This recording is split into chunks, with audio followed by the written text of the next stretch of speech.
Monsieur Carlos Riaño, directeur général de Larousse Clé en Colombie. Gracias, Diego. Buenos días. Agradezco su presencia y compañía en este evento. Gracias por su tiempo.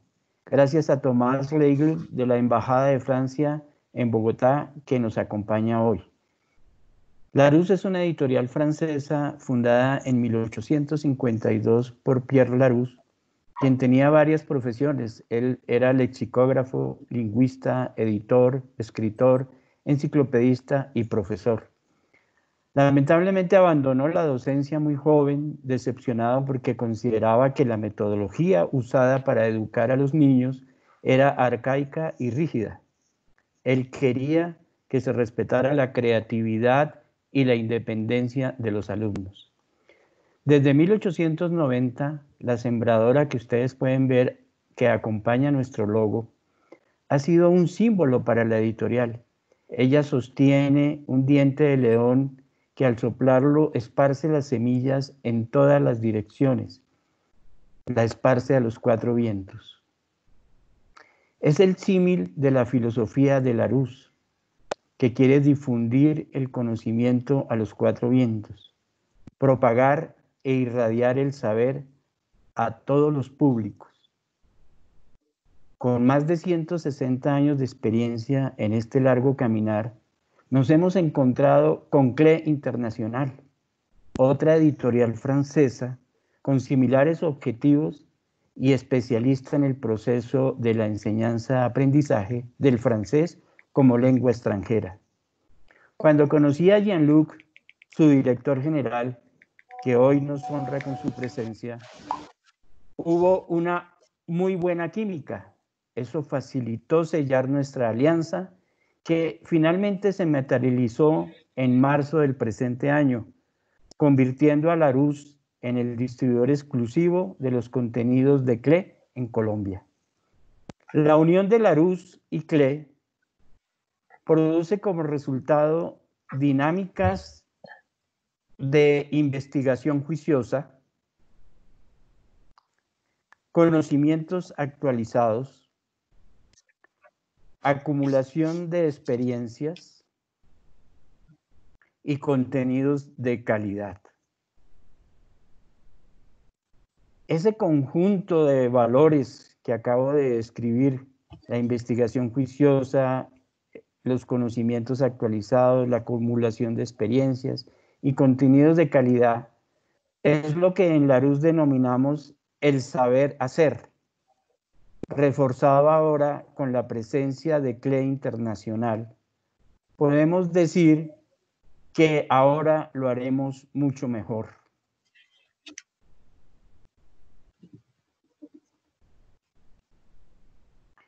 Los principales beneficiados de esta unión serán la sociedad educativa en general y la comunidad francófona en particular. Ponemos a su disposición todos los recursos pedagógicos, tanto impresos como digitales y en línea, para que disfruten el aprendizaje y la enseñanza del francés. Muchas gracias. Los dejo ahora con nuestra directora comercial, Marixa Cortés. Gracias, buenos días para todos. Es un gusto poder estar hoy con ustedes, compartir. Agradezco que nos acompañen. A lo largo de estos años de arduo trabajo y excelencia editorial de Larousse, tanto docentes, estudiantes, padres de familia, especialistas y público en general, han podido constatar que nuestros productos los pueden usar con absoluta confianza de que encontrarán la respuesta adecuada a sus necesidades. En Colombia contamos con un equipo comercial de 20 colaboradores, quienes atendemos durante el año y de manera ininterrumpida a todos nuestros aliados en la cadena escolar. Visitamos a colegios, universidades, centros de enseñanza especializada. Iniciamos con una asesoría, sugerimos desde nuestra experiencia del producto y retroalimentación con la institución sobre las expectativas que ellos tienen y mantenemos un acompañamiento constante, tanto en el material de Larousse, Patria, y ahora de manera exclusiva con la marca CLE Internacional.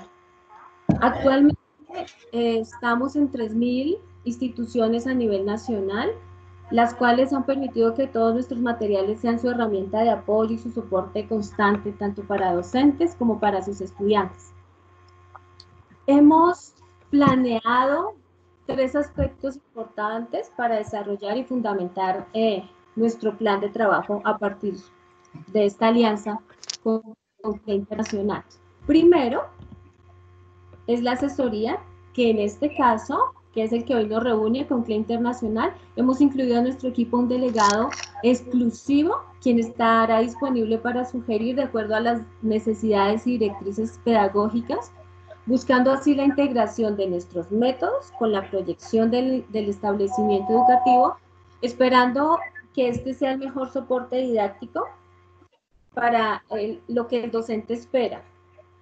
Segundo, tenemos un acompañamiento total sobre el uso de nuestros materiales durante todo el año o el semestre, según sea el caso, para que así en conjunto se pueda explotar y explorar al máximo todos los contenidos, logrando un aprovechamiento completo. Y como tercer aspecto, estamos construyendo un plan de capacitaciones para desarrollar durante el año. Este será con aportes para la tarea docente.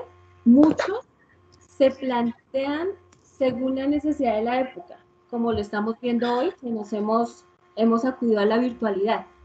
Esperamos recibir de parte de ustedes sugerencias de lo que quieren afianzar, con temas que para ustedes sean importantes y funcionales en el desarrollo de su profesión. Y así en conjunto con los expertos de CLE podamos fortalecer esta agenda. Agradezco su atención, vamos a seguir en contacto y nuevamente los dejo con Diego Mantilla. Bien, merci Monsieur Carlos et Maritza de votre présentation. Je cède maintenant la parole à Jean-Luc Wolensack, directeur général CLE International. Jean-Luc. Bonjour à tous et à toutes depuis Paris, où il est 17 h, avec un beau ciel bleu d'été. Je suis heureux de pouvoir inaugurer cette journée de formation, cette séance donc didactique. CLE International est une maison d'édition que vous connaissez sans doute bien. Nous sommes spécialisés dans le français langue étrangère, c'est notre seule mission. Et la mission de l'éditeur, comme toujours, depuis Gutenberg et même avant, c'est valider des contenus et les mettre en forme, quelle que soit la manière sous laquelle ces contenus sont divulgués. Impression, forme numérique ou autre à venir ou inventer. Une autre mission importante pour nous est celle de la formation. Depuis une dizaine d'années, nous avons compris qu'il était important de nous associer aux formations, aux ateliers, d'en créer, d'en susciter pour la communauté des professeurs de français dans le monde entier. C'est aussi ce qui nous a conduit à devenir les diffuseurs et éditeurs de la revue Le Français dans le Monde, donc revue de la Fédération internationale des professeurs de français. Donc cette journée d'aujourd'hui s'inscrit dans une histoire. Elle est tout de même atypique puisque les événements Covid dont nous souffrons tous nous amènent à être beaucoup plus présents sur le numérique. Et je voudrais aussi souligner la fierté que nous avons de pouvoir aujourd'hui inaugurer la collaboration, la coopération, l'alliance entre la Larousse Colombie et CLE International, 2 marques fortes, comme l'expliquait tout à l'heure Carlos, des équipes qui vont s'efforcer de répondre le mieux possible à tous vos besoins, en termes de contenu, mais aussi en termes de formation.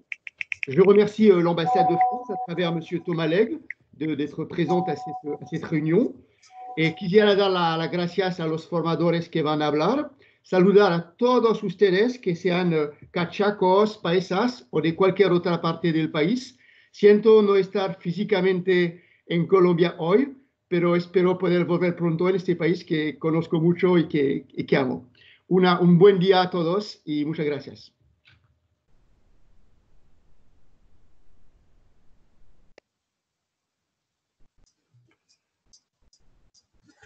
Merci Jean-Luc. Et Thomas Lègle, attaché des coopérations éducatives en France, en Colombie, prend la parole à présent. Thomas. Bonjour. Oui. Bonjour Hola, Thomas. Bonjour, buenos días a todos. Gracias por estar presente. Merci à toute l'équipe de Larousse et de Clé pour votre invitation. Je voulais profiter de cette occasion pour vous faire un petit panorama de l'enseignement du français en Colombie et puis des projets qu'on soutient, qu'on accompagne depuis l'ambassade. Voilà, on peut peut-être passer les premières diapositives. Oui, j'arrive. Bien.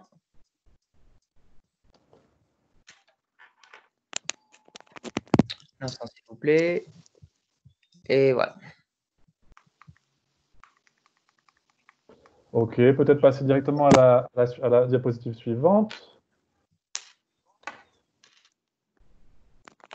Donc, d'abord, un petit point sur les chiffres de l'enseignement en Colombie. On a mené, avant mon arrivée, un recensement des enseignants qui comptait environ 65 000, 65 000 étudiants français dans les institutions que nous, depuis l'ambassade et depuis les alliances françaises, on connaissait, les universités, les établissements scolaires. Très clairement, on n'était pas en contact avec tous les établissements où on enseigne le français, donc on estime environ à 100 000 le nombre d'étudiants qui apprennent le français, mais ce sont des chiffres avec une marge d'erreur relativement importante. En parallèle, moi j'anime depuis mon arrivée une liste de diffusion qui compte environ 1600 contacts de professeurs de français ou intéressés par l'enseignement du français.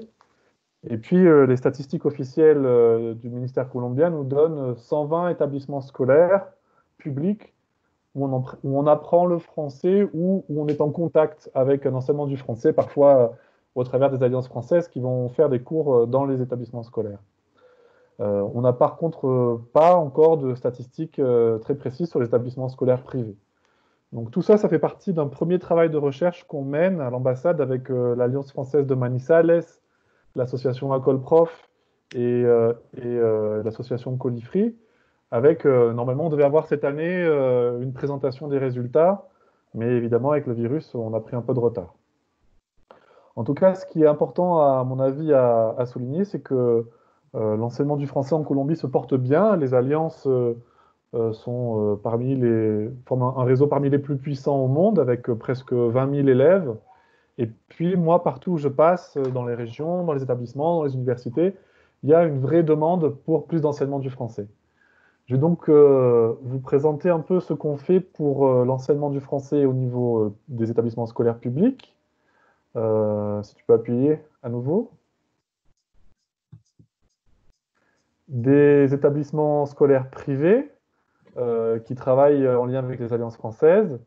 Et puis, au niveau scolaire, aussi des établissements bilingues, des colegios bilingües, avec la promotion d'un label qui s'appelle Label France Éducation. Je vous parlerai également, si on peut passer à la suite, de ce que l'on fait avec les universités. On a essentiellement deux programmes. Le premier, c'est un programme d'assistants de français que sûrement beaucoup d'entre vous connaissent. Peut-être certains sont allés comme assistants d'espagnol en France au début de leur carrière. Donc c'est un programme qui concerne essentiellement les universités, mais on a aussi depuis 2 ans des assistants dans des établissements scolaires privés. Et puis l'autre programme qu'on a développé avec l'Alliance française, c'est un programme d'appui aux licenciaturas universitaires, où on met à disposition gratuitement un service d'expertise et de conseil, de diagnostic, pour améliorer l'enseignement du français et la formation des enseignants de français. Donc je vais commencer par vous parler des établissements scolaires publics. Si on peut passer à la suite. Avec un très beau projet qu'on mène avec l'Alliance française, avec la mairie de Bogota, la Secretaría de l'Educación de Bogota.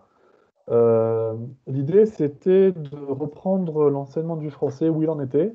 Il faut savoir qu'il y a 4 établissements publics dans des quartiers vulnérables, comme on dit ici, où on enseigne encore le français, à La Candelaria, à Suba, à Fontibón, et dans le quartier Uribe, pour ceux qui connaissent un peu Bogota. Et donc, on a signé une convention l'année dernière qu'on est en train de renouveler cette année avec la mairie pour soutenir l'enseignement du français dans ces 4 établissements, avec une approche globale, c'est-à-dire qu'on propose une formation pédagogique et linguistique pour les enseignants. On a acheté des manuels de français pour équiper les établissements. On a organisé des événements culturels. On a aussi envoyé des professeurs natifs de français travailler avec les professeurs des établissements pour donner des cours et interagir avec les élèves. Et on envisage cette année de proposer aux élèves de passer le DELF. Donc on est aussi en train de négocier avec les autorités colombiennes pour que ce DELF puisse être gratuit pour les élèves et financé par les efforts de l'ambassade, de l'Alliance et de la mairie. Donc l'idée, c'est vraiment de prendre l'enseignement du français dans sa globalité et de donner un appui complet à ces établissements. Les premiers résultats sont très prometteurs. On est assez heureux du résultat qu'on a obtenu. Je sais que un des lycées qui participe au projet a été tellement enthousiasmé qu'il souhaite maintenant obtenir le label bilingue dont je vous parlerai tout à l'heure. Donc c'est quelque chose de très positif pour nous et c'est quelque chose de pilote. Et donc ça nous a permis ensuite de négocier avec le ministère au niveau national, pour passer à la présentation suivante.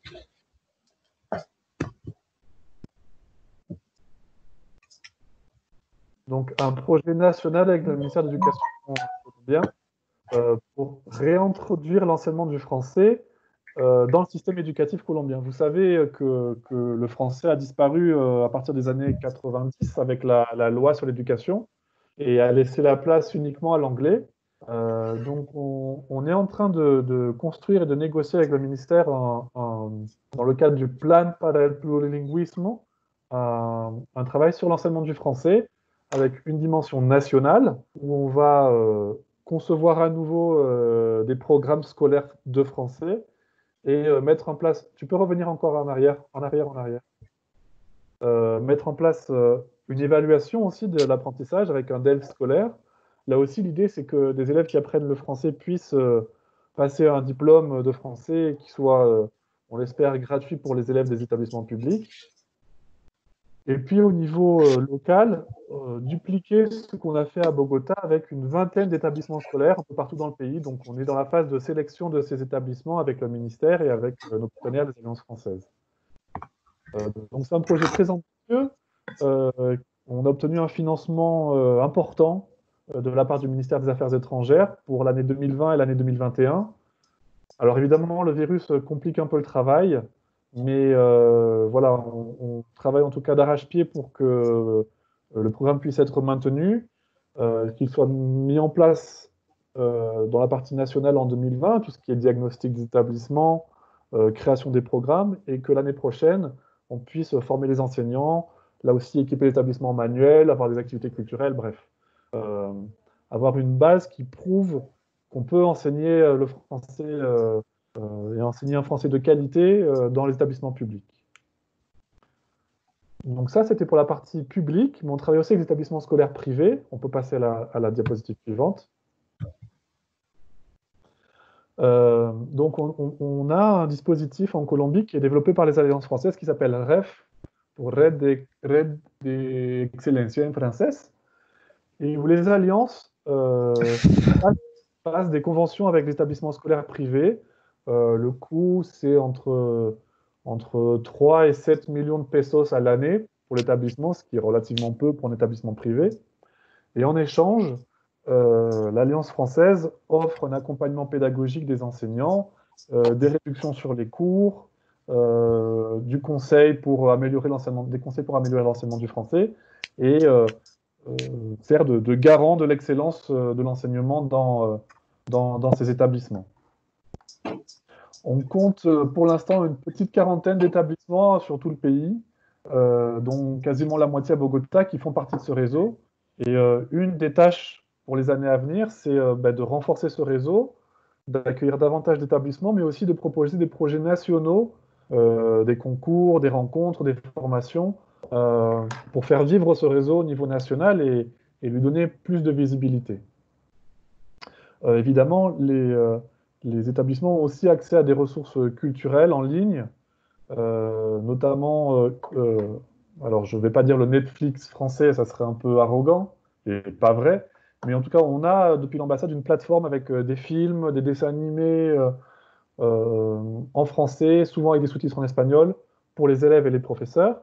Et puis la médiathèque en ligne qui est gérée par par les Alliances françaises, Culture Tech, avec là aussi des centaines de milliers de ressources, de livres numériques, des revues, enfin bon, beaucoup de ressources pour les professeurs et pour leurs élèves. Et enfin, les Alliances françaises organisent des épreuves d'ELF dans les établissements scolaires quand il y a plus d'une centaine de candidats pour faciliter le passage des épreuves.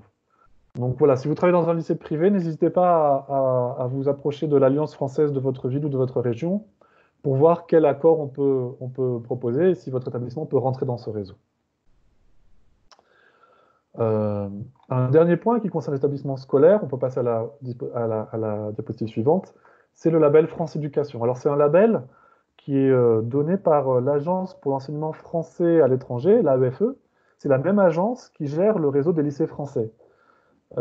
C'est un label qui reconnaît dans des établissements publics ou privés locaux l'excellence d'un enseignement bilingue. Alors qu'est-ce qu'on appelle un enseignement bilingue? Il faut que au moins 20% du temps scolaire soit consacré à l'enseignement du français ou à l'enseignement en français. Ça veut dire qu'il faut qu'il y ait au moins une matière qui soit enseignée en français. Ça peut être les mathématiques, l'histoire, ça peut être aussi le sport, les arts plastiques. Et il faut qu'il y ait dans l'établissement au moins un enseignant francophone. Donc francophone, ça veut dire un enseignement natif, un professeur natif, français, suisse, canadien, sénégalais, quelqu'un qui parle français. Ça peut être aussi un Colombien qui a passé un diplôme universitaire en France, qui a un master ou un doctorat d'une université française. Pour l'instant, on compte un établissement qui a déjà ce label en Colombie et qui est à Yopal, de façon un peu surprenante, le Gimnasio de los Llanos.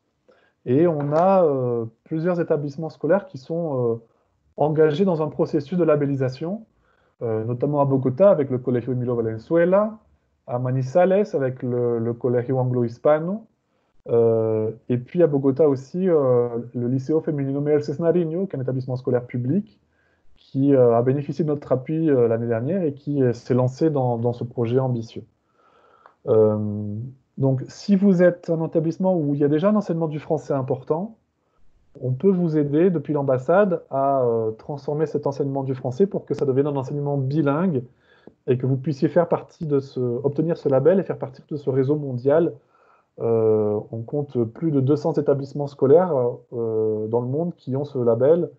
Et ça vous donne accès ensuite à des ressources pédagogiques spécifiques, à des programmes de formation et à un appui de l'ambassade de France. Voilà, on peut passer ensuite aux universités, à la diapositive suivante. Donc voilà, là c'était le tableau mondial de ces établissements qui possèdent ce label. Donc pour les universités, et maintenant aussi pour les établissements scolaires, on a le programme d'assistante français. C'est un très beau programme qui permet chaque année à une soixantaine de Colombiens de partir en France enseigner l'espagnol. Et cette année, nous avons 30 postes d'assistants de français en Colombie, dans les universités un peu partout dans le pays. Et sur ces 30 postes, 2 postes sont dans des établissements scolaires. Là aussi, le Colegio Emilio Valenzuela et cette année, depuis la première fois, le Colegio Anglo-Colombiano de Bogota. Donc, comment ça se passe? C'est l'ambassade et ICETEX qui gèrent ce programme et chacun met un peu dans le panier. ICETEX finance le visa, gère les visas et finance l'assurance santé des assistants. Les assistants payent leur voyage aller-retour, France-Colombie. L'ambassade finance la formation de ces assistants quand ils arrivent en Colombie. Ils ont 3 jours de formation, plus un deuxième stage de 2 jours pour s'assurer qu'ils aient les outils et les compétences nécessaires pour enseigner le français. Et l'université ou l'établissement scolaire qui les reçoit doit donner à ses assistants 3 salaires minimum par mois. Ces assistants, ils arrivent normalement, parce qu'avec le virus, cette année, c'est un peu compliqué, mais ils arrivent le 1er août et ils terminent le 31 mai. Et ils donnent 15 heures de cours par semaine. Ils doivent plutôt 15 heures de travail par semaine, 12 heures de cours et au moins 3 heures dédiées à des projets extrascolaires. Ça peut être l'animation d'un club cinéma, de club de conversation. Ça peut être mettre en place un projet pour la francophonie, animer une émission de radio, ça nous arrive dans certaines universités. Ce sont des jeunes qui sont en général en train de terminer leurs études et qui viennent appuyer les enseignants de français pour participer aux cours. Pour nous, c'est un outil très important, d'abord parce que ça permet de faire partir des Colombiens en France, et quand ils reviennent, ces Colombiens en général deviennent de très bons professeurs de français. Et puis ça permet ici en Colombie d'avoir pour les apprenants de français un contact avec des jeunes natifs qui vont leur transmettre une culture française contemporaine. Et puis ce sont très souvent des gens très dynamiques, donc ils vont développer des projets et créer des liens avec l'établissement. Je sais que par exemple plusieurs enseignantes assistantes de français qui sont rentrées en France sont devenues professeurs d'espagnol et ont créé des échanges scolaires avec des établissements en Colombie. Donc c'est un très beau projet. En général, l'université ou l'établissement scolaire doit faire la demande auprès d'ICETEX, qui est l'organisme colombien qui gère le programme ici, en fin d'année pour l'année suivante. Donc il faut répondre entre décembre et mars pour avoir un assistant à la rentrée du mois d'août. Et voilà. Et les contrats qui sont passés avec les assistants sont des contrats... ce ne sont pas des contrats de travail, c'est un acuerdo de voluntad, donc c'est un dispositif qui est assez léger, administrativement parlant, et qui fonctionne très bien. Le deuxième programme qu'on a avec les universités, si on peut passer à la diapositive suivante, c'est un programme d'appui aux licenciaturas. Donc c'est un programme qui est mené avec l'Alliance française de Bogota et qui est entièrement financé par l'ambassade. Si une université souhaite avoir un regard extérieur et un regard d'expert sur sa licenciatura, il peut faire appel à nous. On envoie un expert de l'Alliance française et on a un travail en 3 phases. Donc une première phase de diagnostic où l'expert va s'entretenir avec les enseignants, avec les équipes administratives, avec les élèves. Et à partir de ce travail d'expertise, il va faire des recommandations, éventuellement proposer des formations, et puis ensuite, plus tard, proposer une 3e phase, une phase de bilan, pour voir si les propositions ont été suivies et quelles ont été les améliorations que ce travail a pu apporter. C'est un programme qui a été lancé en 2012. Je crois qu'il y a 7 ou 8 universités qui ont pu en profiter en Colombie depuis 2012. Et plusieurs d'entre elles ont profité de cet appui pour ensuite obtenir l'accréditation de haute qualité, l'accréditation de alta calidad, qui est donnée par le ministère de l'Éducation colombien et qui garantit l'excellence de la formation proposée par l'université. Donc encore une fois, c'est entièrement gratuit, c'est sur la base du volontariat, donc on a besoin que si une université s'engage dans ce processus, les équipes soient intéressées, volontaires, qu'elles souhaitent s'améliorer, qu'elles acceptent cette discussion. Et voilà, il suffit d'envoyer une lettre, de m'envoyer une lettre à moi, une lettre à l'ambassade pour demander cet appui, et puis on le met en place. Voilà pour les 2 programmes qu'on a avec les universités. Je vous parlais de IF Cinéma, de la plateforme IF Cinéma tout à l'heure. Cette plateforme, elle est gérée par l'ambassade. Et en général, on donne relativement facilement des comptes à des enseignants. La condition, c'est qu'il faut que l'établissement ou l'université ait une relation, une convention avec l'Alliance ou l'ambassade. Donc ça peut être un établissement qui fait partie du réseau d'excellence en français, la REF. Ça peut être une université qui est engagée dans ce processus de licenciatura. Ça peut être une université qui accueille des assistants. Lorsque les assistants arrivent, on leur donne aussi un accès à ces plateformes-là pour qu'ils puissent l'utiliser avec leurs élèves. Donc voilà, si vous êtes intéressé, là aussi, vous pouvez me contacter. Et puis, le deuxième outil dont je vous parlais tout à l'heure, c'est CultureTech. Diapositive suivante. Donc là, c'est un outil qui est développé et géré par les alliances, qui est géré plutôt par les alliances françaises. Donc, si cela vous intéresse, il faut que vous preniez contact avec l'alliance française de votre ville ou de votre région.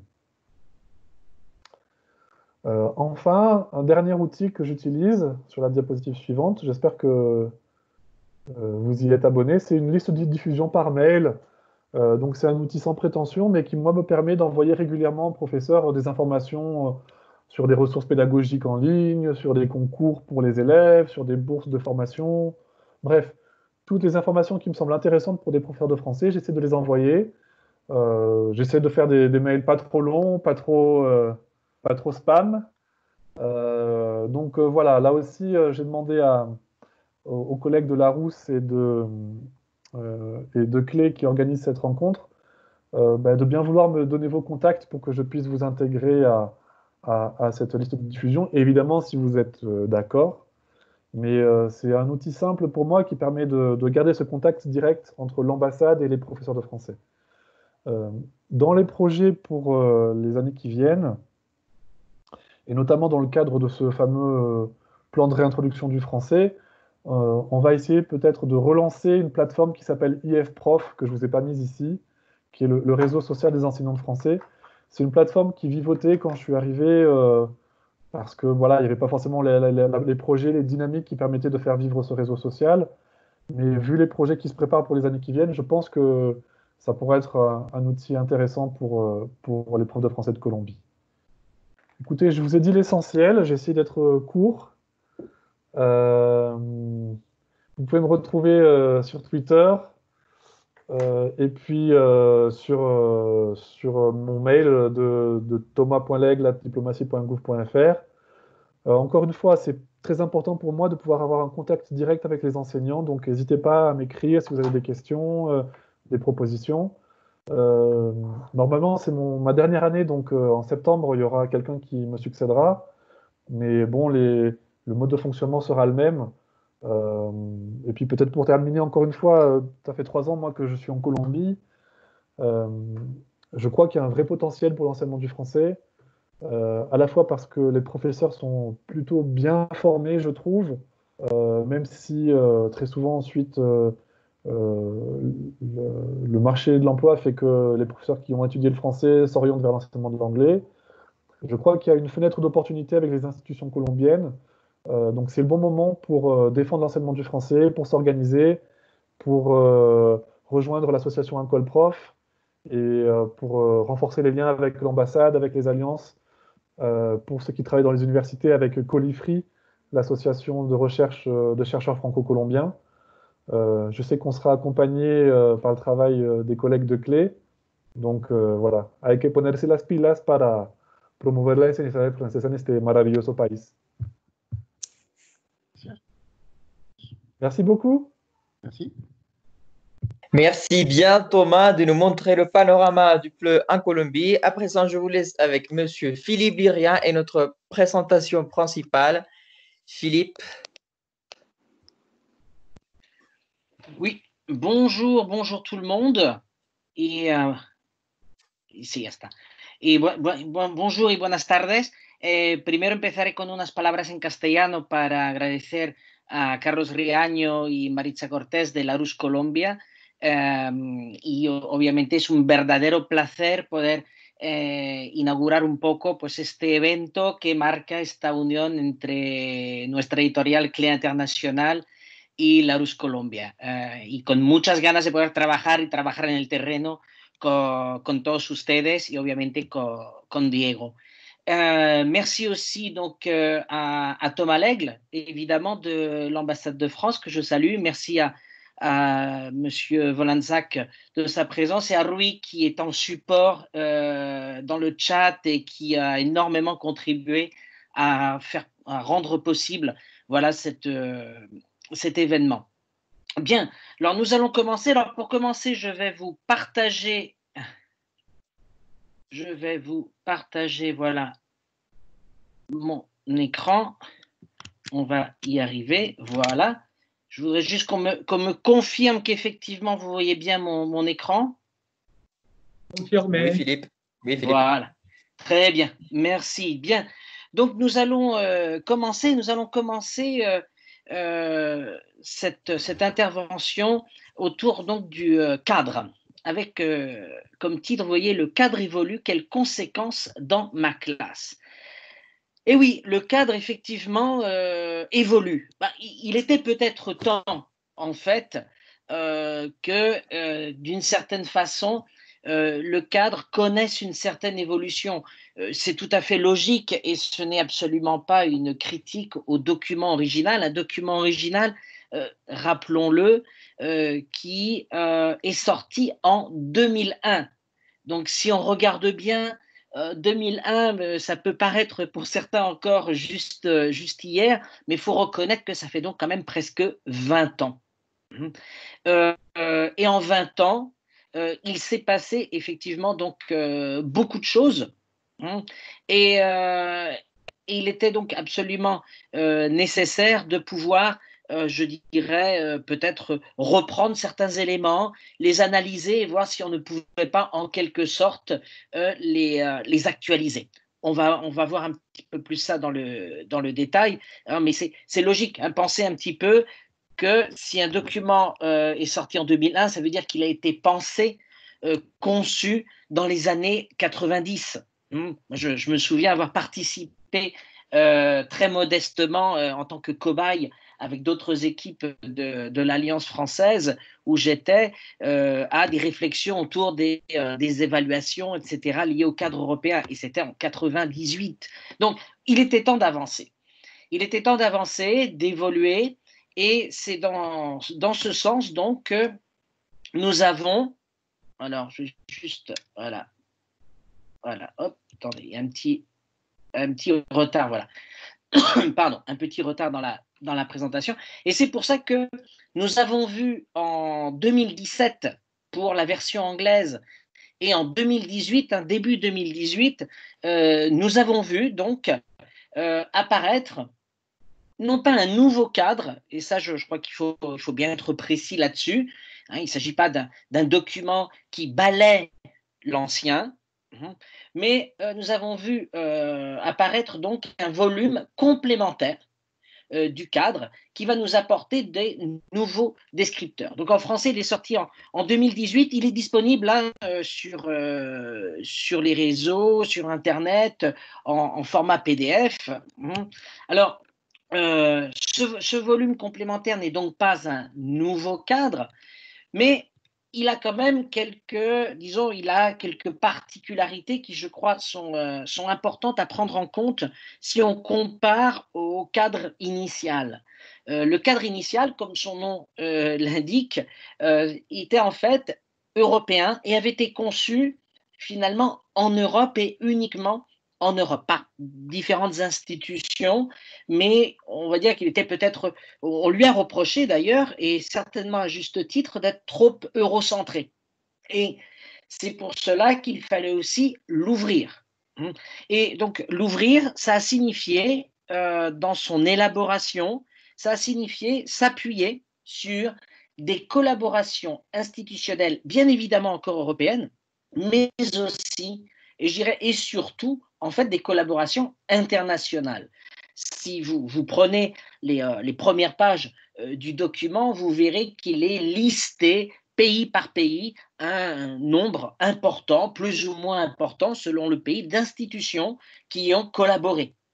Parfois des universités, des services d'ambassade également, etc. Dans le cas de la Colombie, par exemple, puisque Thomas Thomas Lègle nous parlait du réseau de l'Alliance française, eh bien l'Alliance française de Colombie a participé aux travaux de réflexion justement de ce volume complémentaire du cadre européen. Alors, ce volume complémentaire a comme, disons, fil conducteur, il y a plusieurs aspects qui sont pris en compte, mais certainement que le fil conducteur de ce document, ce volume complémentaire, c'est la promotion de l'éducation plurilingue et pluriculturelle. Alors, on va le voir un petit peu plus loin que cette dimension est importante peut-être pour comprendre une certaine évolution de ce que signifie l'enseignement des langues étrangères et donc plus particulièrement évidemment l'évolution du français langue étrangère. Alors, parmi les principaux points que vous allez pouvoir remarquer, alors je signale qu'il ne s'agit pas, peut-être avant d'entrer dans le détail, il ne s'agit pas évidemment pour tous les professeurs de connaître ce cadre, comme il n'était pas question de connaître le cadre précédent par cœur, mais il faut savoir que c'est quand même un document important, évidemment, pour l'enseignement des langues et donc, d'une certaine façon, pour tous les acteurs de l'enseignement des langues et évidemment, donc, toutes les personnes, tous les professionnels qui tournent autour du français langue étrangère. Et dans ce document, nous allons donc retrouver les échelles de descripteurs dans ce volume complémentaire, des échelles de descripteurs aussi bien sur des activités que sur des compétences. Alors, on va retrouver celle de 2001, on va voir certains exemples, mais on va voir aussi que celles de 2001 ont été actualisées, et puis aussi, et je pense c'est un des points intéressants de ce volume complémentaire, il y a de nouvelles échelles de descripteurs qui ont été ajoutées. Alors, il y a un petit tableau qui se trouve justement dans le document qui, comme vous pouvez le voir sur mon écran, résume de façon très succincte ces évolutions. Et c'est pour ça, et un simple coup d'œil nous permet effectivement de visualiser que quand même un grand nombre étaient déjà présentes, mais on peut s'apercevoir quand même, notamment sur le bas, qu'il y a différentes échelles de descripteurs complémentaires, autour notamment de l'interaction, de la médiation, comme nous allons le voir. Alors, où sont les changements ou les propositions de changements, en tout cas, dans tout ce projet que suppose ce volume complémentaire? Bien, alors, nous allons voir que ça concerne différents domaines. On va pouvoir, par exemple, s'apercevoir qu'il y a des descripteurs qui ont été mis en place pour les niveaux à mi-chemin du A1, parce que en fait, il n'existait pas. Or, nous savons qu'il y a ce A1, ce A1.1 qui est présent, on le sait notamment pour les DELF primes, mais pas uniquement, on trouve régulièrement ce niveau A1.1 et il n'était pas vraiment décrit. Donc, on va retrouver maintenant donc, justement des descripteurs qui en parlent. On va trouver aussi certaines modifications apportées. Alors, parmi les modifications importantes, ce sont des modifications au niveau du C2. Alors, vous allez évidemment me dire que ça ne fait pas beaucoup de monde sur l'ensemble des apprenants, mais en même temps, on retrouve de plus en plus d'apprenants aujourd'hui qui atteignent les niveaux de perfectionnement. Il y a encore quelques années, et d'ailleurs au moment où est sorti le cadre, on a vu pendant, on va dire, une bonne dizaine d'années qu'on s'intéressait surtout au niveau A1, A2, B1. Quand on atteignait un B2, c'était déjà bien. Le B2 qui est le niveau déjà nécessaire, par exemple, pour entrer dans une université en France sans avoir à faire d'examen de langue. Mais depuis quelques années, on observe, et le DELF le montre, on observe de plus en plus d'intérêt à avoir des niveaux supérieurs même au B2. Et c'est là-dessus donc qu'il y a eu quelques modifications sur en particulier le niveau C2. Et puis, dans une moindre mesure, on va trouver par-ci, par-là, quelques petites modifications. J'ai pris quelques exemples dans les tableaux, quelques petites modifications donc, sur les autres niveaux. Autre point également qui apparaît dans ce volume complémentaire, on va voir si, voilà, et qui va certainement intéresser beaucoup de professeurs de français. C'est par exemple la littérature. La littérature, alors attention, le cadre européen initial nous en parlait, mais il faut bien reconnaître qu'elle occupait une toute petite place et n'avait pas véritablement d'échelle de descripteur. Eh bien, maintenant, on va avoir donc 3 points liés notamment au texte créatif et littéraire. Et ça va peut-être pouvoir justifier d'une certaine façon un besoin que l'on ressent dans les classes, quand nous rencontrons les professeurs régulièrement, quand on vient vous voir ou quand on a des réunions virtuelles maintenant avec vous. Malheureusement, tout est virtuel. Donc, quand on vous rencontre virtuellement, souvent, vous nous faites part de « Ah, c'est dommage, là, on ne trouve pas assez de littérature. » Mais si, on en trouve, et d'ailleurs, on en trouve de plus en plus, et on en parle parce que la lecture comme activité de loisir est une compétence à avoir, comme la créativité littéraire, voire même pour des niveaux plus avancés, l'analyse et la formulation de critiques littéraires, que l'on va retrouver surtout sur les niveaux, évidemment, C1 et C2. Donc ça c'est un aspect quand même assez nouveau de ce volume complémentaire. Et puis un autre point que vous voyez ici, qui évidemment était à peine abordé dans le cadre initial, ce sont toutes les questions de l'utilisation de la langue en ligne. Et on le voit aujourd'hui, et ça fait 2 mois que ça s'est évidemment renforcé, l'utilisation de la langue en ligne demande de développer des compétences qui ne sont pas exactement les compétences d'oral, de production ou d'interaction orale que nous pouvons avoir quand nous sommes en direct. Et c'est pour cela que, d'une certaine façon, je dirais que les auteurs du volume complémentaire ont un peu anticipé ce besoin qui est devenu urgent maintenant, ont anticipé des échelles d'évaluation, des échelles de descripteurs, concernant la conversation et la discussion en ligne. Et on le voit bien aujourd'hui quand nous communiquons, qu'il y a des codes, des façons d'utiliser l'échange, la conversation en ligne, qui évidemment est différent. Et puis aussi tout ce qui est lié aux transactions, coopérations en ligne. Et notamment le travail collaboratif. Et on voit comment justement le travail collaboratif en ligne s'est démultiplié ces dernières semaines. Et il demande, quand vous êtes avec des collaborateurs justement de différentes langues, il demande à mettre en place des compétences qui n'étaient pas celles que nous avions quand nous travaillions, je dirais, en direct, en présentiel. Donc ça, c'est évidemment, ce sont des éléments importants à prendre en compte aujourd'hui. Autre chose encore, on va passer, voilà. Excusez-moi, voilà. Voilà. Autre chose encore, ce sont donc l'utilisation des descripteurs dans les télécommunications, aussi les informations, l'importance des informations.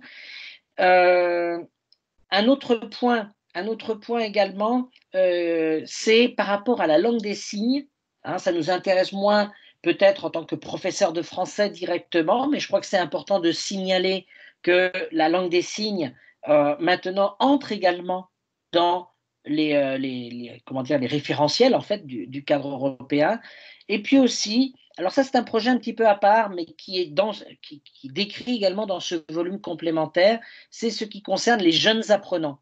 Et on sait, nous on le voit, et on travaille énormément évidemment avec les enseignants qui sont en contact avec les jeunes apprenants. Et il est vrai qu'on s'aperçoit bien que des fois, les descripteurs du cadre européen original ne correspondent peut-être pas forcément à ce qu'il faudrait développer comme descripteur dans les cours pour enfants. C'est clair. Et d'ailleurs, les spécialistes ont adapté leur contenu à la réalité de la classe parce qu'on ne peut pas simplement suivre les critères de A1 ou de A2 du cadre européen. Mais ce décalage qu'il pouvait y avoir justement entre la réalité et les descripteurs, sans doute va être comblé par justement cet apport donc de descripteurs pour jeunes apprenants. Alors, voilà un petit peu les principaux, de façon très résumée, hein, parce que, évidemment, il s'agit de voir ça, il faudrait voir ça un petit peu plus dans le détail, ce n'est pas l'objectif aujourd'hui, évidemment, d'entrer dans le détail. J'ai quand même voulu juste, mais vraiment pour vous montrer à quoi ça ressemble, si vous avez la curiosité d'aller voir un petit peu le document en ligne, et si vous voulez savoir un petit peu comment l'interpréter, j'ai pris l'exemple justement de comprendre la correspondance. Eh bien, comprendre la correspondance, c'est quelque chose qui existait en 2001 dans les descripteurs que nous avions avec le cadre original, mais il y avait des éléments qui n'étaient pas complets. Il manquait certains éléments que, avec le temps, les utilisateurs, les professeurs, les formateurs de formateurs ont dit non, ils ont fait remonter des manques qu'il pouvait y avoir. Et donc maintenant, dans ces nouvelles échelles, on va pouvoir constater des apports. Alors la différence, ici je le prends comme exemple, mais c'est valable pour l'ensemble des autres échelles, la différence sera faite dans le code couleur. Tout ce qui est en bleu, c'est ce qui était déjà présent dans le cadre européen de 2001, et ce qui est en noir, c'est ce qui était ajouté en fait dans les descripteurs. Donc on peut voir, par exemple, même un exemple tout bête, qui est souvent commenté quand on pense au DELF, on trouvait encore évidemment en 2001, et c'est logique hein, si on y pense bien, au niveau A1, vous voyez, en bleu, peut comprendre de petits messages simples et brefs sur une carte postale.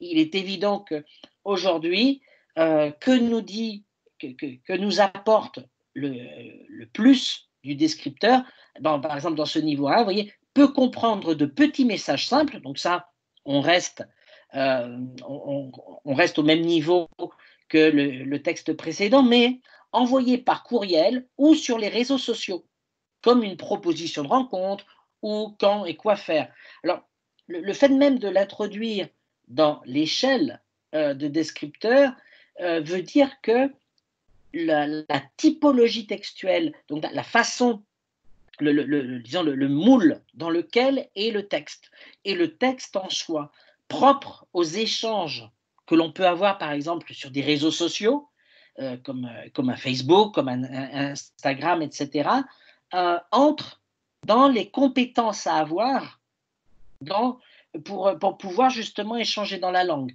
Cela, certainement, doit nous faire réfléchir à ce que je dois enseigner à mes apprenants pour qu'ils aient justement les compétences, vous voyez, par exemple en A1, pour pouvoir justement participer à des échanges sur des réseaux sociaux. Et on pourrait prendre comme cela différents exemples, mais vous remarquerez que la présence du en ligne est quand même fort présente. Hein, par exemple, vous voyez, sur les niveaux B2, hein, si on va un petit peu plus loin, vous voyez, peut comprendre un courriel ou une publication sur les réseaux sociaux. Hein, vous voyez, comme les réseaux sociaux, d'une certaine façon, ont fait leur entrée dans ce volume complémentaire du cadre à tous les niveaux. C'est vrai pour la correspondance, mais en fait, c'est vrai pour l'ensemble de ce volume complémentaire. On va juste. Hein, voilà, donc un autre exemple que j'ai voulu retenir aussi, parce que il concerne la médiation. La médiation, donc la médiation est une compétence, et les stratégies de médiation notamment, que l'on retrouve énormément dans ce volume complémentaire et qui, dans certains pays, est en train de prendre une certaine ampleur. On le voit dans les universités allemandes, on le voit également en Espagne, notamment dans las escuelas oficiales de idiomas. au Brésil aussi, on a eu l'occasion de voir que certains réseaux s'intéressent de près à la médiation, et dans plusieurs coins comme ça du monde. Et un des éléments de la médiation est lié justement à ce plurilinguisme et va certainement nous demander des réflexions autour de la place, non pas de la langue que nous enseignons et que nos élèves apprennent, mais la place des langues de la classe. Tout à fait donc dans la dynamique justement de ce plurilinguisme et cette pluriculturalité que je vous signalais comme axe principal de ce volume complémentaire. Et on peut voir dans l'exemple justement que j'ai choisi, on vous parle de documents qui va être écrit dans une langue B, et qu'il va falloir peut-être transmettre de façon plus simple en langue A ou vice-versa. Et ça demande donc évidemment une réflexion sur mais comment je travaille ça dans ma classe? Quelle place ça doit prendre? Est-ce qu'on doit donc revenir à de la traduction? Non, c'est pas ça. Mais il faut peut-être s'interroger sur quel type d'activité nous allons mettre en place pour pouvoir permettre finalement à nos apprenants d'avoir ces compétences-là et surtout d'en être conscients, parce que je dirais que les avoir finalement, ils les avaient certainement déjà, mais maintenant il faut en plus prendre conscience que l'on a ces compétences-là. Et c'est là-dessus, je dirais, c'est là-dessus que les échelles de descripteurs vont nous aider, nous orienter aussi sur à la fois ce qui devra être pris en compte en fonction du niveau qu'on aura, A2, B1 par exemple, pour la médiation, et la typologie d'activité qui va nous aider à développer ces compétences. Bref, si on résume un petit peu ce volume complémentaire, eh bien on peut voir que d'un côté, il révise certains descripteurs, il insiste énormément sur tout ce qui est lié au travail en ligne, interaction en ligne. Il révise entre autres des critères phonologiques, certains critères phonologiques qui étaient présents, notamment tout ce qui pouvait être lié au principe du locuteur natif. Vous savez, ça revenait très souvent dans le document, et qui parle comme un natif. Il y avait des phrases comme sans accent, etc. Eh bien, tout ça, ça a été effacé, gommé, parce que on va insister sur d'autres aspects, justement, des compétences phonologiques, et beaucoup plus, je dirais, beaucoup plus sur les aspects prosodiques, notamment de la langue, la musicalité de la langue. Je vous parlais de la médiation. La médiation est un des points forts justement de ce volume complémentaire. Et puis un autre point fort, je dirais, et qui fait plaisir, c'est justement, entre guillemets, peut-être un retour, ou en tout cas un retour de la littérature, ou en tout cas d'une certaine façon, elle retrouve une certaine place comme activité de loisir. Donc le plaisir de lire. On ne va pas lire que des textes informatifs pour le travail, etc., mais le plaisir de lire, de la lecture, donc même des textes littéraires, etc. Donc ça, je crois que c'est bien. Alors, ça, c'est les points principaux, ce qui veut dire que, on va avancer, voilà. Ce qui veut dire que, d'une certaine façon, les conséquences qu'on peut attendre de ça, si on voit un petit peu les différents points, les évolutions, eh bien, on peut imaginer que, exactement comme en 2001, le cadre a supposé petit à petit des changements, mais rappelez-vous, ça a supposé des changements lentement. 2001, il est sorti, on a commencé à voir véritablement des changements vers 2005, 2006. Dans le cas du français, c'est surtout, vous savez, en 2005, quand est apparu le nouveau DELF, que véritablement, il y a eu une conscientisation, une prise de conscience que le cadre était là et qu'on allait le prendre en compte. Donc, ce volume complémentaire, il a à peine 2 ans, donc il est encore trop tôt pour voir un petit peu tous les changements qu'il va supposer, mais on commence, comme je vous le disais pour la médiation, on commence à voir poindre certains de ces changements. Donc certainement qu'il y aura des modifications dans certains programmes. Déjà, c'est le cas dans certains pays.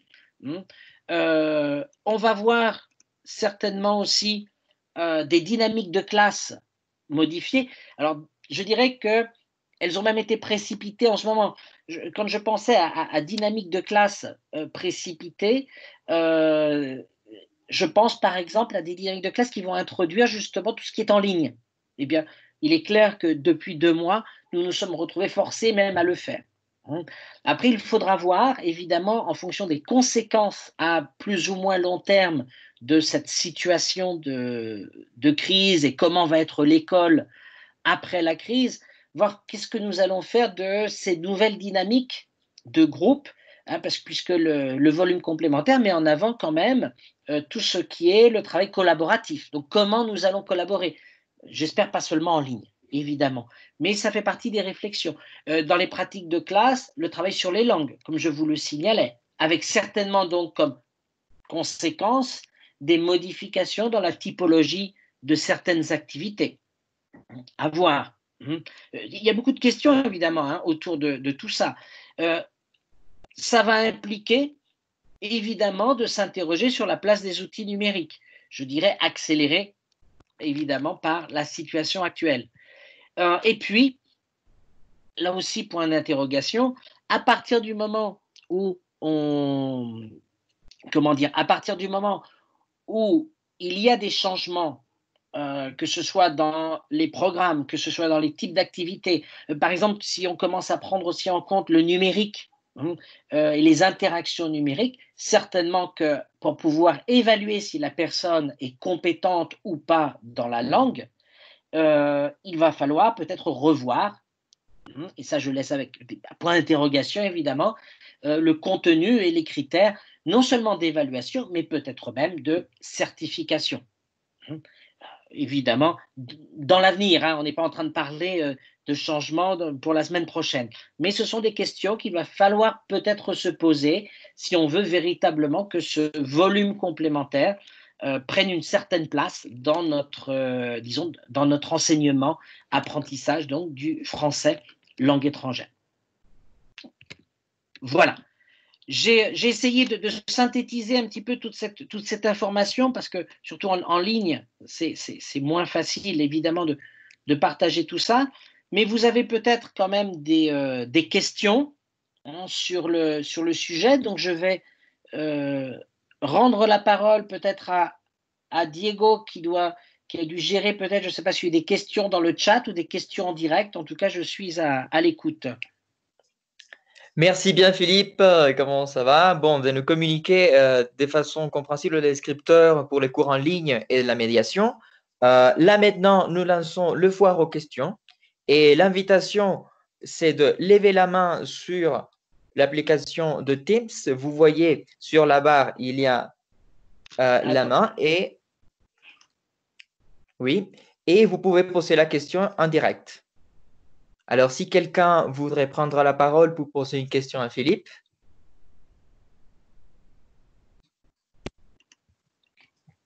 Je ne sais pas s'il y a eu aussi des questions posées dans le chat.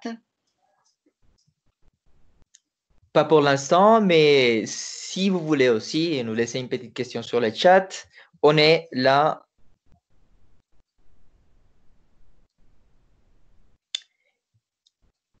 Bien, apparemment, pour l'instant, il n'y a pas de questions. Bien, en tout cas, réfléchissez. N'oubliez pas à...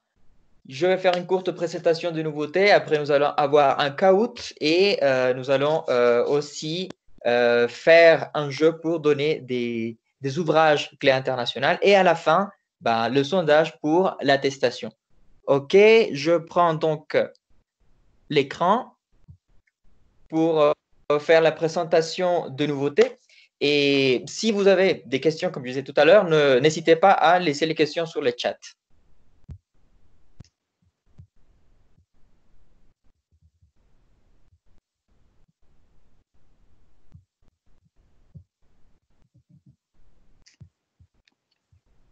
Bien. OK, merci bien Philippe. On interviendra de nouveau à la fin s'il y a des questions.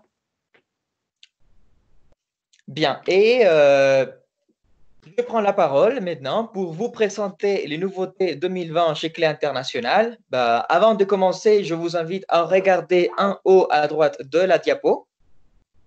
Vous y trouverez 3 pictogrammes. Le doigt pour cliquer nous indique que la méthode compte avec un espace digital. Le EL indique le livre de l'élève et le CA indique le cahier d'exercice. En haut à gauche de la page, vous voyez les pictogrammes de bibliomanuel qui nous indiquent que la méthode est disponible en version numérique. Bien, commençons avec les plus petits, les plus curieux et la méthode zigzag en 3 niveaux du A1.1 au A2.1 et dirigée aux enfants entre 7 et 10 ans. Cette nouvelle version Zigzag Plus a été créée grâce au retour des apprenants et enseignants utilisateurs de la méthode. Après son grand succès, cette méthode vient recharger avec plein de jeux, activités axées sur la francophonie et en plus un cahier de lecture et écriture pour le premier niveau. Zigzag Plus privilégie les habilités multiples ainsi comme l'aspect multisensoriel de l'apprentissage qui est très important pour les enfants. Bien sûr, cette nouvelle maquette construite grâce au travail d'Hélène Ventier, experte en enseignement du français précoce, Zigzag Plus, une méthode pour commencer le français en toutes 12 heures, disponible aussi en bibliomanuel. Bien, d'accord, continuons avec Alex et Zoé Plus, une nouvelle version de la fameuse méthode Alex et Zoé, bien connue des enseignants car elle offre tout un univers des contes, BD, fables et romans d'aventure pour les enfants entre 7 et 10 ans. Alex et Zoé, dans cette nouvelle version Plus, vient enrichi avec des nouvelles évaluations et la préparation au DEF Prime. Également, elle consacre un espace digital plein d'exercices interactifs pour cette version Plus de la méthode Alex et Zoé, où vous pouvez trouver plus de 120 activités numériques et téléchargeables ou prêtes à être utilisées en ligne. La version Alex et Zoé Plus est aussi disponible en version numérique bibliomanuel. Bien, passons à la méthode jus d'orange. Bon, nouveau jus d'orange, la méthode pour les préados entre 9 et 12 ans. Cette méthode répond donc à leurs besoins. C'est pourquoi elle fait un zoom sur les documents culturels, sur l'interdisciplinarité, comme nous le voyons sur le découpage. Chaque unité est liée à un autre domaine, comme par exemple la musique, le théâtre, le maths, entre autres. Une méthode pour apprendre en s'amusant avec les préados, enrichie avec des BD et d'autres contenus également riches dans le but de développer les compétences sociales des élèves. Elle compte aussi avec des fiches de préparation au DEF Prime et de nombreux projets. Rappelons-nous que ces auteurs débordent de créativité et professionnalisme, notamment Adrien Payet pour les théâtres et Emilio Ruiz pour l'enseignement du français à travers la musique. Bien, Adrien Payet et Emilio Ruiz, retenez ça dans votre mémoire. Bien, passons maintenant aux nouveautés pour les adolescents. Bien, et j'entends que quelqu'un a ouvert son micro. S'il vous plaît, fermez-le pour améliorer la communication. Bon, passons maintenant aux nouveautés pour les adolescents. Pour commencer, la méthode Merci, disponible en 4 niveaux.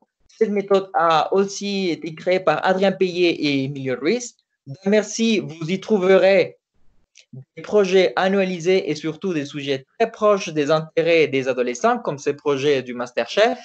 De la même façon, elle compte avec des vidéos exploitables qui nous racontent le quotidien d'un groupe d'amis adolescents parisiens. Vous trouverez bien évidemment toute l'expertise d'Adrien Payet en ce qui concerne les épreuves de préparation au DELF. Merci, une méthode qui pense à la francophonie avec des documents des civilisations actualisés et une attention spécialement portée à l'interdisciplinaire car à cet âge-là, il n'y a pas que le français à apprendre. Merci, une méthode aussi disponible en bibliomanuel. Bien, nous sommes arrivés à un nouveau Pixel. Nouveau Pixel, une version de l'ancien Pixel aussi, créé grâce à vous, apprenants et enseignants, et au grand succès de la méthode. Cette fois-ci, Nouveau Pixel vous présente un composant grammatical plus fort, de nouveaux projets pour motiver les apprenants, des documents des civilisations en francophonie pour ouvrir l'univers des apprenants. Nouveau Pixel, donc une méthode qui cherche à former des acteurs de leur apprentissage et qui pense à l'hétérogénéité dans la classe. C'est pourquoi elle vous propose des activités à 1 étoile, disons facile à réaliser, et à 2 étoiles, normal pour les niveaux, pour bien gérer les différents niveaux qu'on peut avoir en tant que prof dans un même groupe. Et de surcroît, cette méthode compte aussi avec un espace digital à découvrir. Donc, Nouveau Pixel accompagne l'apprenant de la langue avec un livret de grammaire spécialement conçu pour les adolescents. Bien, passons maintenant à la méthode la plus récente pour les lycéens. Hashtag la classe avec toute l'expertise de Cédric Vial qui nous accompagnait il y a quelques semaines dans son e-café pédagogique sur l'expression orale dans les cours virtuels. Hashtag la classe porte précisément une attention spéciale à la médiation et à l'interaction entre les acteurs de l'apprentissage, apprenants et enseignants. Hashtag la classe, une méthode pensée pour l'actionnel tout en privilégiant la médiation grâce à un vocabulaire et des sujets proches des grands ados. C'est pourquoi elle nous propose des projets développés en étapes. Une étape de projet est travaillée à chaque unité, à chaque leçon, ce qui va permettre aux apprenants de travailler différents actes de parole. Disponible, cette méthode hashtag la classe, un bibliomanuel et avec un espace digital très riche. Bien, commençons avec les adultes. Et je vais commencer avec une très bonne nouvelle. La famille Tendance s'agrandit avec la méthode Premium en 2 niveaux. Clé International vous présente cette méthode facile dans son utilisation, linéaire dans son développement et avec tout ce dont l'enseignant et l'élève ont besoin. Grammaire, phonétique, acte de parole, etc. Premium, attention, c'est une méthode tout en un. Ça veut dire livre de l'élève et cahier d'exercice sur le même livre. Comme nous le voyons ici, exercice à réaliser en cours et puis pour s'exercer soit en autonomie ou soit en cours. Donc, cahier d'exercice et livre de l'élève. Continuons avec la méthode Nickel. Une méthode qui a fait ses preuves déjà en Colombie grâce à votre préférence, très complète et avec beaucoup de contenu. Un accès aussi très complet à l'évaluation et à la coévaluation. Nickel, une méthode qui forme l'apprenant à l'autonomie grâce à ses stratégies d'apprentissage. Disponible chez Clé International. Et passons à notre étoile, passons à présent à la méthode Tendance, la méthode la plus complète qui va du 1.1 au C1, C2. Elle nous présente des unités actionnelles avec des documents attirant l'attention des apprenants, des unités découpées en 4 objectifs qui débouchent sur un projet réaliste et réalisable. Surtout, une méthode facile à suivre et à prendre en main. L'expertise de Marie-Louise Parizet, experte à l'origine du DELF, avec des évaluations et des grilles d'évaluation très complètes pour l'enseignant. En plus, les auteurs de cette méthode vous proposent sur les guides pédagogiques différents parcours à suivre pour développer les unités. Elle compte un grand nombre d'activités sur l'espace digital et est disponible aussi en bibliomanuel. Donc, la méthode Tendance, comme vous le voyez, est très complète. Et attention, en plus, elle compte avec une plateforme. Oui, vous avez bien entendu une plateforme, elle s'appelle Via Schola. Donc, la plateforme Via Schola, que Clé International a pour la méthode Tendance en 3 niveaux du A1 au B1. Sur Via Schola, vous trouverez l'intégralité du livre Tendance, élèves et cahier d'exercice sous une présentation interactive. Cette plateforme fonctionne pour les classes en direct ou à distance. Sur l'image de la présentation, vous allez rencontrer la page d'accueil de la plateforme, une mise en page très facile à suivre car elle est très intuitive avec l'utilisateur, enseignant ou élève bien sûr. Vous avez donc accès à vos contenus et évaluations et en plus, elle vous permet de modifier une unité, par exemple en masquant une leçon, en ajoutant du contenu supplémentaire comme une page web ou un fichier. En ce qui concerne les guides pédagogiques, elle vient déjà installée sur la plateforme et vous n'avez qu'à consulter à chaque leçon sur l'option guide pour la séquence. Via Schola vous permettra également de suivre le progrès de vos étudiants en direct avec des rapports téléchargeables en format Excel, oui, des rapports de devoirs et des évaluations téléchargeables, comme nous le voyons ici pour mon élève qui a fait 94% de son exercice. Une plateforme très puissante qui vous invite à diversifier votre façon de travailler sur le web. Bien, continuons. Chez Clé International, vous trouverez tout aussi une collection très complète pour préparer aux étudiants aux épreuves de certification DELF-DALF, la version DELF Prime pour les plus petits avec Aussi, nous avons la version ABC Delphes Junior et scolaire pour les ados, avec toutes les du coach, un personnage créé pour animer les vidéos, pour assurer les apprenants tout en les motivant à bien préparer les épreuves. Et pour les adultes, la collection ABC qui va du A1 au T1, C2. La collection ABC Junior et adulte est disponible en livre web pour travailler de façon interactive. Bien, et suivez-moi pour saluer une amie inséparable, car je ne sors jamais sans ma progressive. La collection progressive présente historiquement il y a plus de 20 ans la collection phare chez Clé International, les 8 domaines de cette collection disponibles pour débutants et pour ceux qui travaillent sur le perfectionnement. Et en plus, elle est aussi disponible en livre web. Tous les niveaux disponibles en livre web. Bien. Passons maintenant à la toute neuve collection pratique. Elle vient avec des centaines d'exercices pour progresser de façon efficace, pour s'exercer, systématiser et améliorer la grammaire et le vocabulaire. La collection pratique est disponible aussi en livre web. Bien, la collection suivante ou les collections suivantes, pour ceux et celles qui aiment se plonger dans une belle lecture, Clé vous présente une énorme quantité de lectures en français langue étrangère, notamment la collection découverte pour les adolescents et la collection lecture en français facile pour les adultes. Toutes les deux collections avec des lectures adaptées et audio téléchargeables. Parmi les ouvrages, vous trouverez des classiques français ou de la littérature universelle. Bien, et vous avez déjà entendu parler bibliomanuel, mais qu'est-ce que c'est? Alors, le bibliomanuel, c'est la version numérique de la méthode, c'est-à-dire tous les livres, soit prof ou élève, avec audio, vidéo, exercices en version numérique, en ligne ou en téléchargement. Certains d'entre vous sont déjà au courant de l'accès libre au bibliomanuel. Pourtant, je vous partage à nouveau le lien sur le chat pour que vous puissiez découvrir l'intégralité de nos méthodes en format bibliomanuel sur le site à distance manuelnumérique.com. Bien, et comme nous avons vraiment beaucoup à vous offrir, Clé Formation vous invite aussi à découvrir le site cléformation.org pour que vous puissiez consulter aussi les documents support que l'équipe Clé a partagés tout au long des cafés pédagogiques animés au niveau mondial. Et notamment, vous allez trouver les documents support de ce e-café pédagogique sur ce site. Bien, et une invitation avant de nous lancer sur le Kahoot et sur les cadeaux. La revue Le Français dans le monde, éditée par Clé International, a des centaines d'articles sur la didactique, la francophonie, l'histoire, entre autres, et elle est enrichie avec des fiches pédagogiques exploitables par niveau. Alors, l'outil de référence au cœur du métier des professeurs de français. Merci bien, et c'est tout pour les nouveautés chez Clé International 2020. Je vous invite vraiment à visiter le site cléformation.org et le français dans le monde. Et voilà, c'est le moment de passer à notre Kahoot. Alors, des instructions et règles pour gagner vos ouvrages et pour y participer. Dans votre portable, allez maintenant sur www.kahoot.it. Juste, Diego. Oui.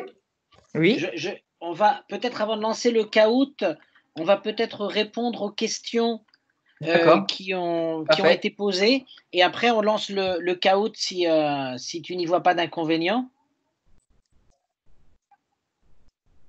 Oui, non, pas, il n'y a pas. Voilà, parce que les questions sont… Voilà, merci. Donc, merci, effectivement. Il y a eu un petit décalage dans les questions et elles sont arrivées donc sur le chat au moment de la présentation. Alors, j'ai répondu à certaines en direct sur le chat. Je vais juste reprendre, je voyais une question, notamment par rapport à la littérature.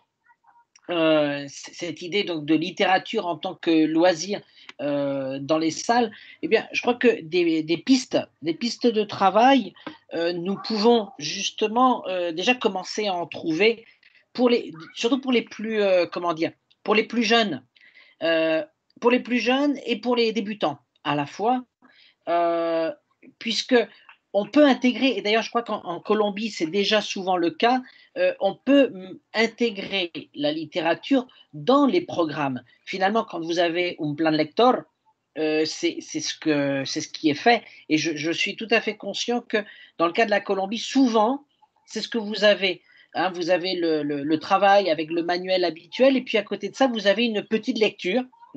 Ces petites lectures faciles qui permettent d'approcher justement les apprenants de la littérature avant de pouvoir véritablement avoir accès à la littérature. Et souvent, à partir de là, il y a des activités. Et moi, je dirais que les activités à développer, ce n'est pas simplement des activités de compréhension, qui sont celles que l'on trouve souvent dans les manuels, pas dans les manuels, mais dans les livres, hein, dans les livres audio, comme ceux dont vous a parlé par exemple Diego, mais aussi de développer des stratégies de lecture. Alors aujourd'hui, très sincèrement, nous n'avons pas le temps d'entrer dans le détail des stratégies de lecture, mais ça pourrait faire l'objet, et avec grand plaisir nous pourrions le faire, d'animer un atelier autour des stratégies de lecture, parce que c'est finalement comme cela qu'on peut inciter les élèves à devenir de plus en plus autonomes et à avoir envie de prendre ce petit livre et non seulement de le travailler en classe, mais de prendre plaisir à le lire et même de l'écouter, hein, puisque la plupart maintenant ont des audios. Mais on pourrait justement envisager ça, à discuter, voir comment on peut programmer ça, et vous pouvez même en parler à Diego et on réfléchit là-dessus. C'était César, je crois non, pardon, c'était Laura Torres qui posait cette question-là. Donc Laura, pourquoi ne pas voir une possibilité d'aller plus loin, hein, avec un petit atelier de stratégie de lecture. Et une autre question qui est revenue aussi, c'était par rapport à la médiation et la place de la langue. Alors là aussi, je signale que nous animons un module sur la médiation. On aura certainement l'occasion d'ici une quinzaine de jours de proposer à nouveau en ligne un module ne concernant que la médiation, mais je peux déjà vous dire qu'il ne s'agit pas effectivement de traduction. Je crois l'avoir mentionné tout à l'heure, parce que dans la question de César, c'était comment faire pour passer d'une langue à l'autre. Et bien justement, il s'agit de prendre conscience des langues de la classe pour que d'une certaine façon, elles aient une place dans les activités et qu'on puisse non pas simplement utiliser, je dirais par exemple pour vous l'espagnol sous table, en cachette et tout ça, mais le faire ressortir à certains moments de classe. Donc ça veut dire que dans le contrat d'apprentissage, il faudra définir quand, pour pouvoir justement réaliser des activités où il serait légitimé. Hein, alors que souvent, c'est vrai qu'il occupe une place un peu clandestine. Mais je vous invite à pouvoir justement insister à une de ces séances que l'on propose en ligne de temps en temps. Il faut suivre notre actualité et on pourra en discuter plus longuement sur un module consacré au sujet. Voilà. Je ne m'attarde pas plus parce que je sais que nous devons jouer au Kahoot. Et merci encore à toutes et à tous. Merci Philippe. Si à la fin il y a encore des questions, on peut revenir sur ces points. Et voilà, comme disait Philippe, après ça, je vous invite à rentrer sur le site kahoot.it et je vais vous partager mon écran pour vous montrer le lien sur Kahoot et puis rentrer sur les codes. Bien, n'oubliez pas que vous jouez, les questions seront sur mon écran, sur l'écran de votre ordinateur, mais puis vous allez appuyer sur votre smartphone pour répondre.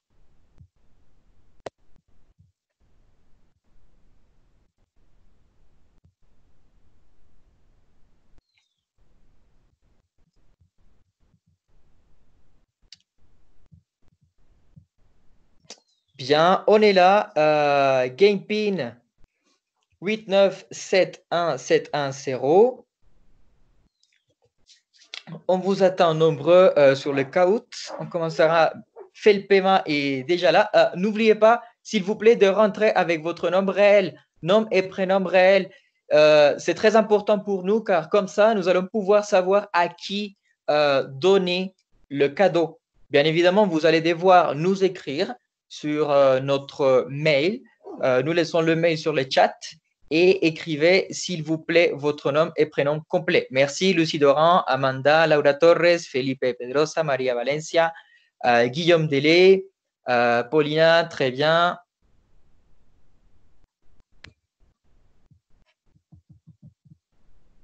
Ok, on est déjà presque prêt.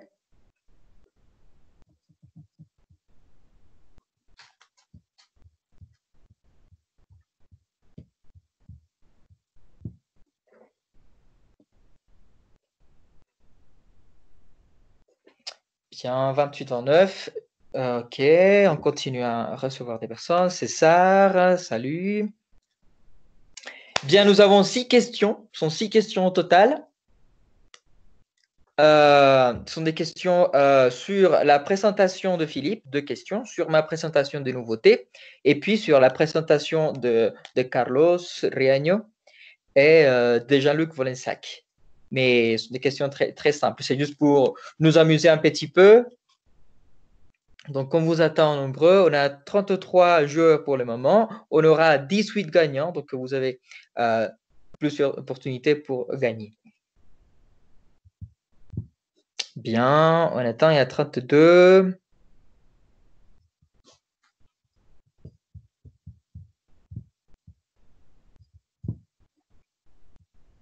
Bien, et je crois que c'est bon. On y va. On y va. Bien, j'espère que vous soyez prêts.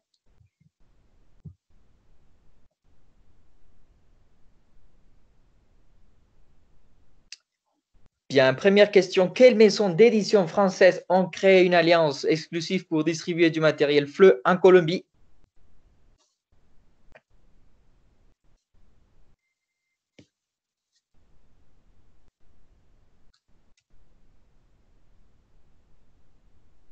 Bien, la réponse était Clé Internationale et Larousse.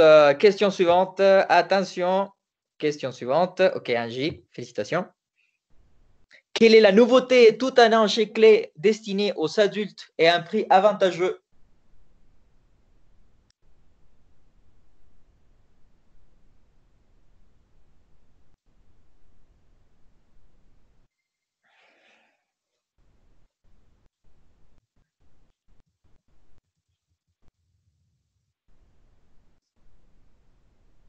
Et c'est fait. Ok, là, on avait plusieurs réponses.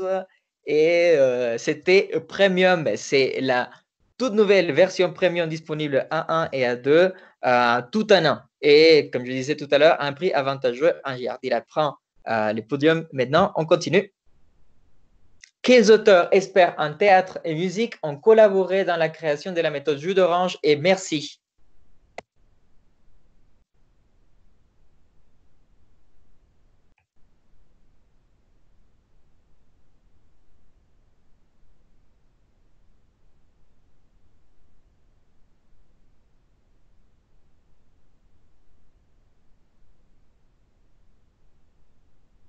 Ok, très bien. 7 personnes ont répondu correctement. Emilio Ruiz et Adrien Payet. Très bien, très bien. Et on s'approche à la fin et Constance prend l'élan. On y va. Question 4. Quelle méthode pour enfants vous propose une approche ludique et multisensorielle?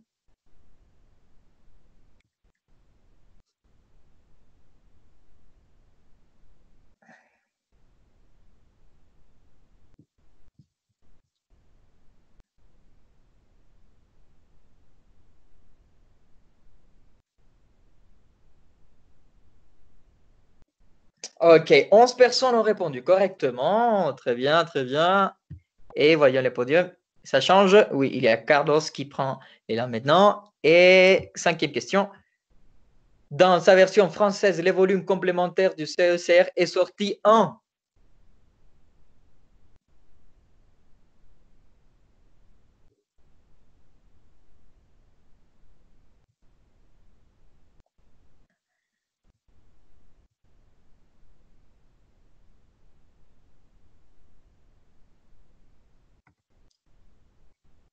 Ok, 17. Très bien, très bien. Ça change un petit peu. Ok, pas trop. Et on y va. Dernière question. Le volume complémentaire du CECR met en avant.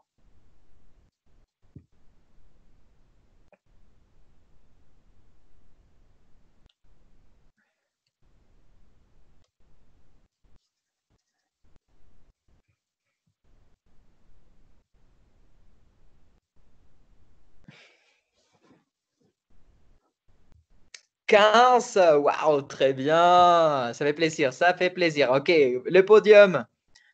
Très rapidement. Lucie, mes félicitations. Constanza et Carlos. Bien, mais vous êtes les 3 premiers. Comme je disais tout à l'heure, vous allez recevoir, bon, les 18 premiers vont recevoir un prix, un cadeau de votre choix. Bien, regardons ici. OK, vous êtes là. Carlos, Constanza, Lucie, Daniel, Marie, Angie, Laura. OK, ça, je vais télécharger le feedback et vous allez le recevoir tout à l'heure. Et puis, on va prendre contact avec vous. Bien. OK, et je retourne sur notre conférence.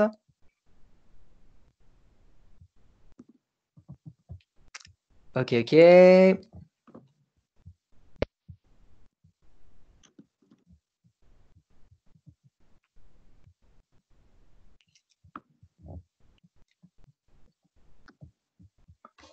Bien, donc comme je vous disais tout à l'heure, merci d'avoir participé. Nous allons confirmer les gagnants. Puis j'espère que vous avez vraiment écrit votre nom et votre prénom réel, car ça sera très important pour nous au moment de vous envoyer un mail pour vous faire part de les ouvrages disponibles. Et puis vous allez choisir un ouvrage de votre préférence, le niveau de votre préférence, et vous le recevrez par la poste dès que possible. Bien, merci à vous tous d'avoir participé à ce Kahoot pour nous amuser un petit peu ce samedi matin. Bien, là, je vous laisse nos coordonnées. S'il vous plaît, devenez amis de Clé Internationale Larousse sur Facebook. Nous avons une page Facebook où nous allons mettre toute l'actualité. Également, vous avez notre mail et je serai là en attendant des questions et si vous avez besoin des informations supplémentaires, je serai là attentif. Bien, donc pour l'attestation, il suffit de répondre à un court sondage. Ce sondage, ici, nous avons le lien, mais le lien il sera aussi disponible sur le chat. Et puis, il y a ce code QR avec lequel vous pouvez aussi avoir accès à cette attestation grâce au sondage. 4, 5 questions très faciles à répondre et puis on vous enverra l'attestation sur le mail. Bien, et un grand merci de la part de toute l'équipe Larousse Clé Internationale, notamment Carlos, Jean-Luc Volensac, Philippe Liria qui nous accompagne aujourd'hui avec la présentation principale, Marixa et Evelyne, Ruel Barran qui nous accompagne sur les chats et moi-même, Diego Mantilla. Bien, s'il y a encore de questions à nous poser, des questions sur les chats, je reviens sur la réunion.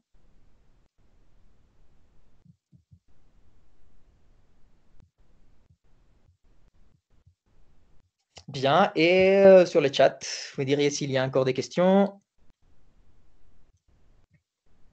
Bien, il y a quelqu'un qui se demande qui ont été les gagnants. Bien, nous avons Carlos Hernández, Constanza, Lucy, Daniel, María Valencia, Angie Ardila, Laura Torres, Laura Vera, Gina. Bien, mais attention, il fallait écrire le nom et le prénom Guillaume Delay, Paul, Philippe Pedrosa, Carolina Garter. Bien, ne vous inquiétez pas. Oui, ne vous inquiétez pas. Nous allons vous contacter, c'est sûr, et nous allons vous montrer toute la liste. Et j'espère que vous avez bien écrit votre nom et votre prénom. Donc, si vous avez encore des questions, n'hésitez pas à nous écrire sur les chats ou à prendre la parole avec l'option de lever la main sur Teams.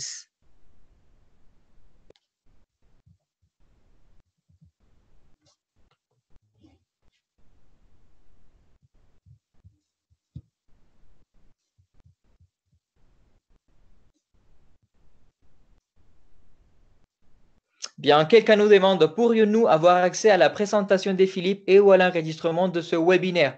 Freddy, merci beaucoup de nous avoir posé cette question. Et oui, sur le site Clé Formation, il y a une partie, vous rentrez Clé Formation et sur l'option COVID-19, là, vous allez déplier les différents webinaires que Clé Formation a réalisés et vous allez trouver le seul pour la Colombie, c'est celui-ci. Donc, impossible de vous tromper. Vous y rentrez et vous aurez accès à tous les documents de Philippe et la présentation enregistrée, disponible la semaine prochaine.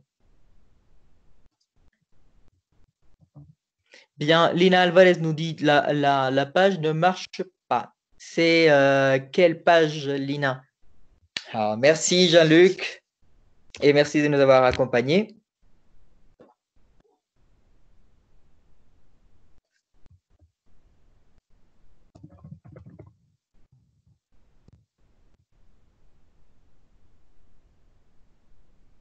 Bien, nous avons encore des questions. Ok, on commence à recevoir les remerciements.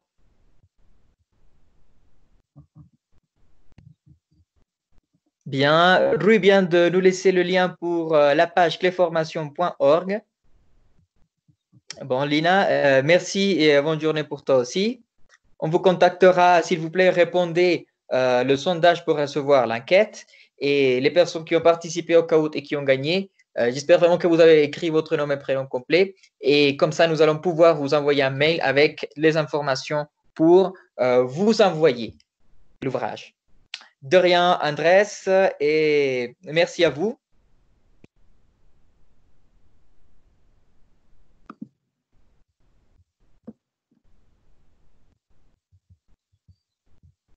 Oh, depuis le Brésil, de rien, c'est avec plaisir.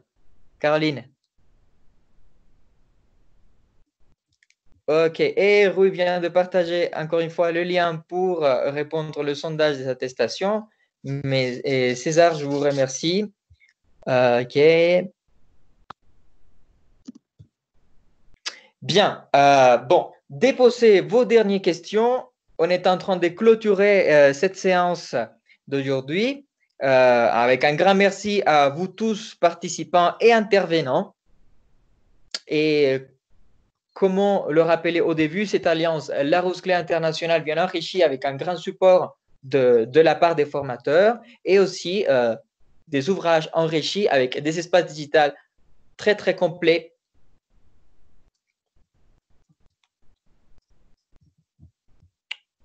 Bien, bien. Merci à vous, merci à vous. Attention à votre boîte mail. Vous allez recevoir sûrement de notre part des nouveautés. Si vous avez gagné, vous allez voir aussi votre mail de notre part en vous disant voilà, vous avez gagné. Vous avez le droit de choisir entre tel ou tel ouvrage et bien, vous allez l'avoir chez vous dès que possible.